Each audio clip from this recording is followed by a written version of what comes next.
இந்த கோவிலை கட்டி முடிச்சாச்சுன்னு சொல்லிட்டு ராஜா வந்து கும்பாபிஷேகத்துக்காக வரும்போது கட்டளை பட்டு போட்டு மூடியாச்சு. மூடியும் கும்பாபிஷேகம் முடிஞ்சிருச்சு. ராஜா உள்ளுக்கு வந்து வெளியில வந்து திரும்பி பார்க்கும் போது கோபுரமே அசைஞ்சிருக்கு.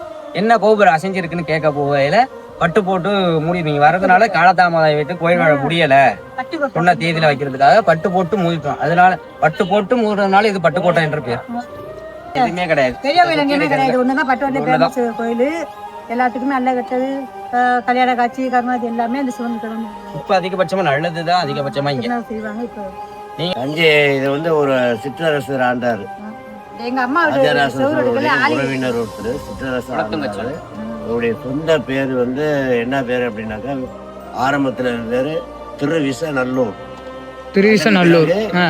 திருவிசநல்லூர், அதன் பிறகு வீரமாநகர், அதன் பிறகு மருவி பட்டு மலவராயன் கோட்டை, அப்புறம் ஆட்டோமேட்டிக்கா பட்டுக்கோட்டைன்னு வந்தது.